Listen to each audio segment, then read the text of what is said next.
प्रभु तेरी वाणी जीवन की रोटी, नैनों की ज्योति अंधेरा मिटाती।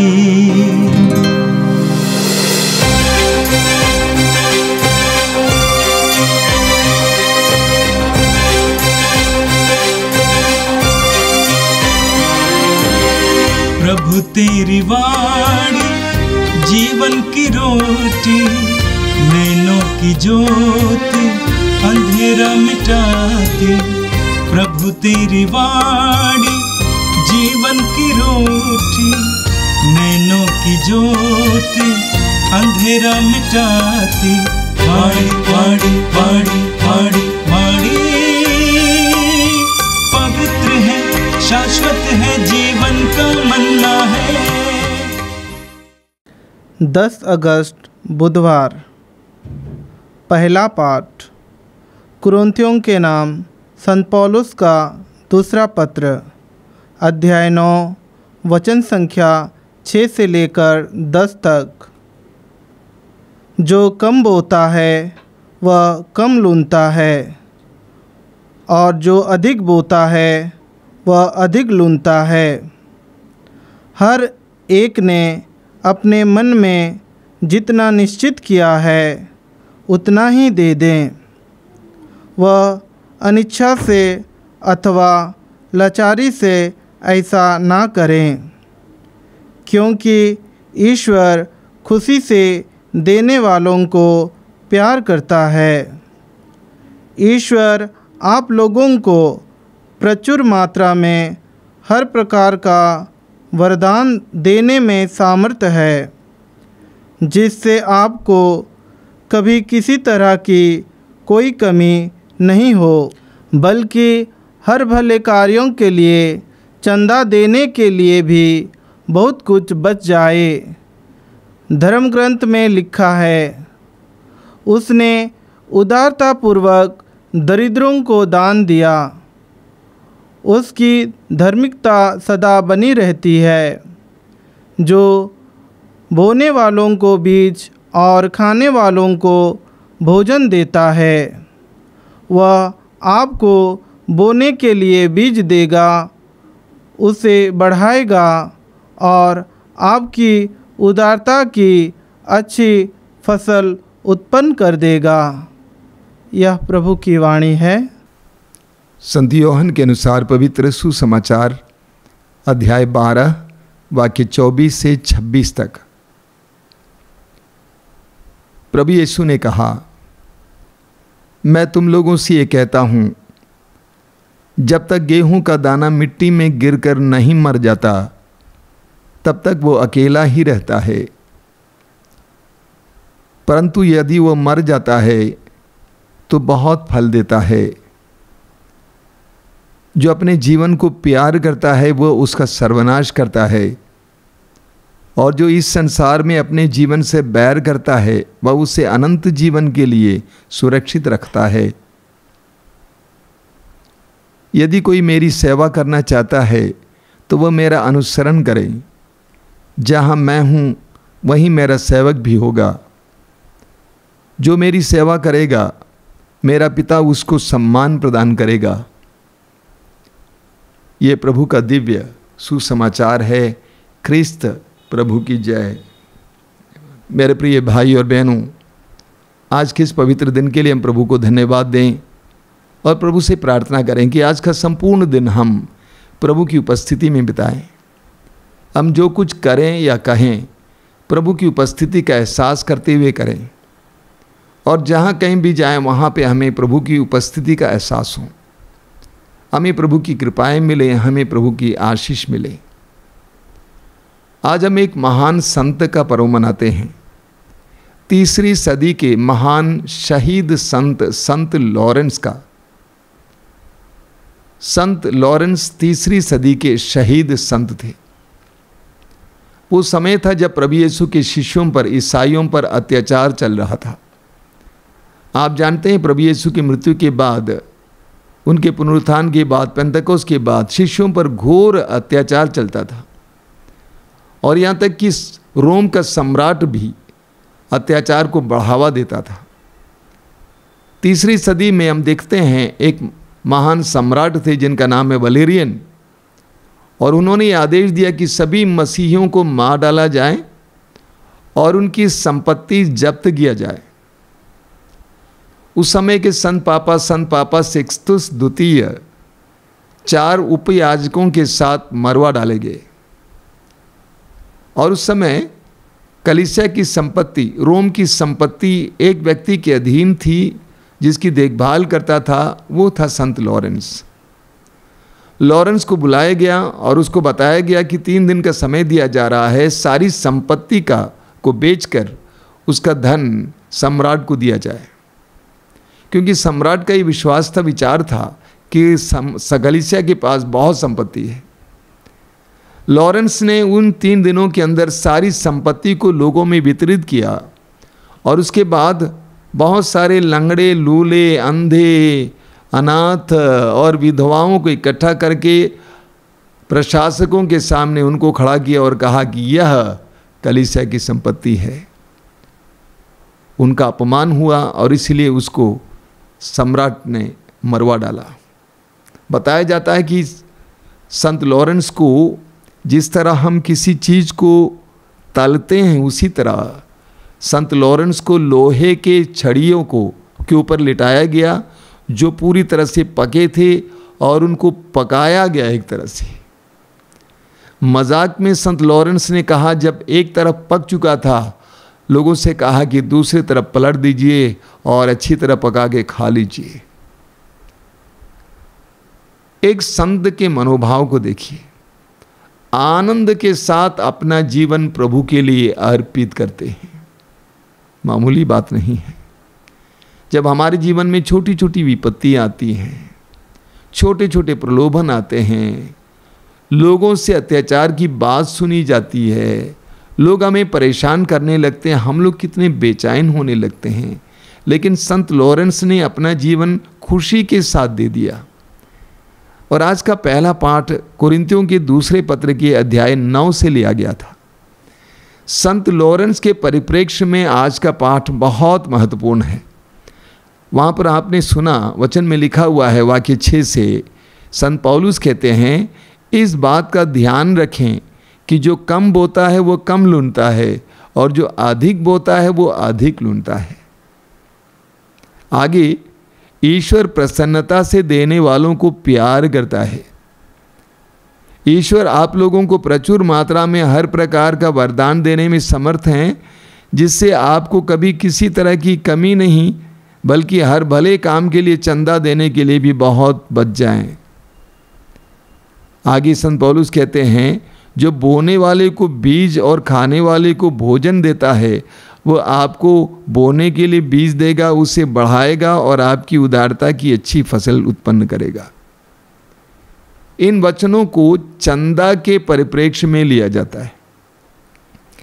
जब कलीसिया में चंदा देने की बात होती है तो संत पौलुस की इन बातों को उठाया जाता है। ये बताया जाता है कि आप जितना देंगे उतना पाएंगे, आपको प्रसन्नता से देना चाहिए, प्रभु आपके लिए प्रबंध करेंगे, आप दीजिए, चंदा दान दीजिए। लेकिन हमें इसको और गहराई से लेने की आवश्यकता है।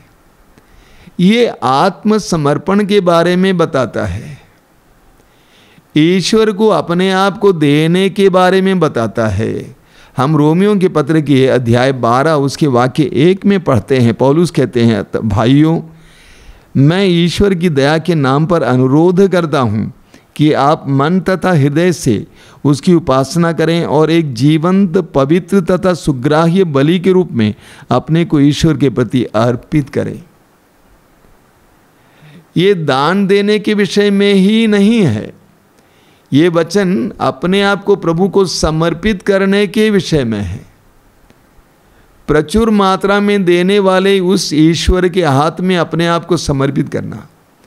जिस ईश्वर ने हमें दिया है उस ईश्वर को हमारी ओर से अपने आप को समर्पित करना, हमारा प्यार देना, हमारी ऊर्जा देना, हमारा समय देना, हमारा ध्यान देना, हमारी प्रतिभाएं देना, उसके बारे में बताया जाता है। प्रसन्नता से ईश्वर को अपने आप को अर्पित करना।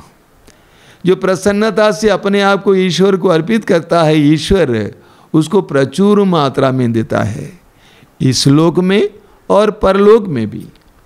प्रभु यीशु से एक बार शिष्य ने पूछा कि प्रभु, हमने सब कुछ आपके लिए छोड़ दिया है, तो हमें क्या मिलेगा? प्रभु ने कहा कि 100 गुना मिलेगा, और उसके साथ साथ अत्याचार भी मिलेगा।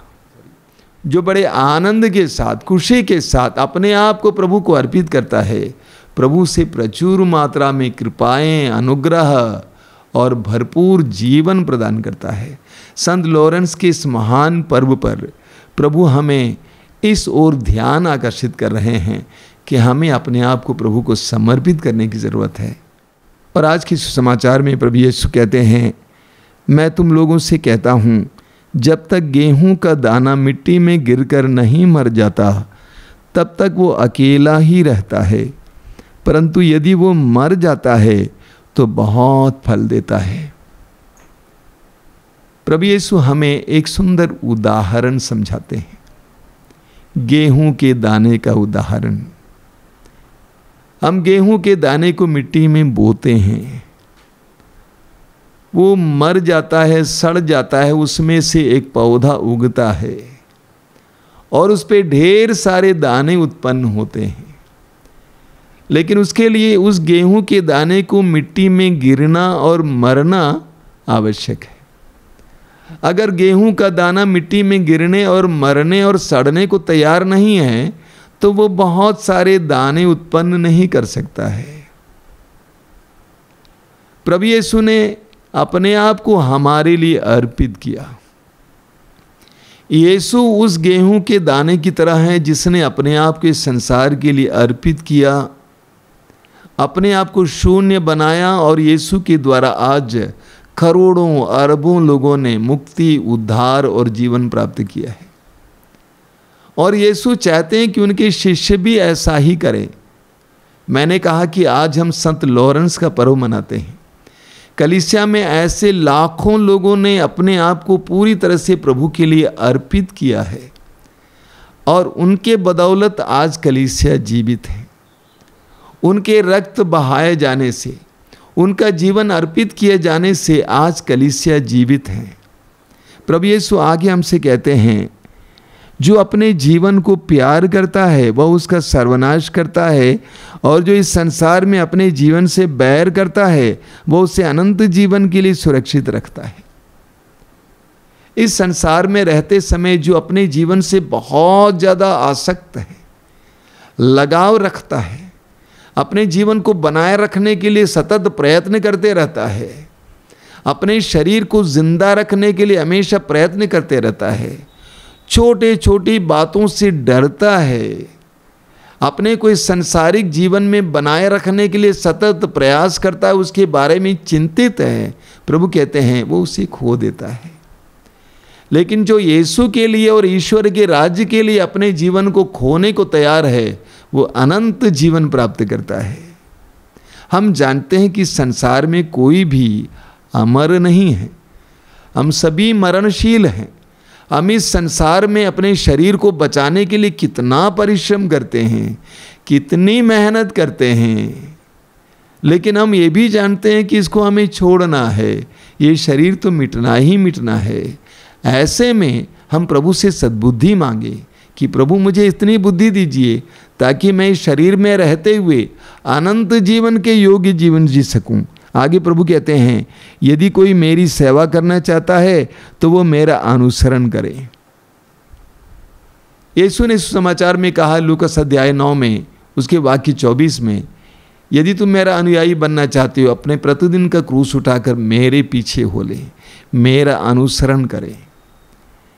यीशु क्रूस के मार्ग से होकर गुजरे, मृत्यु के मार्ग से होकर गुजरे, कब्र से होकर गुजरे।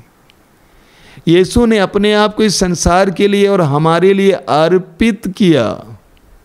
उसी तरह हर विश्वासी को भी ईश्वर के राज्य के लिए, यीशु के लिए, संसार के उद्धार के लिए अपने आप को अर्पित करने की आवश्यकता है।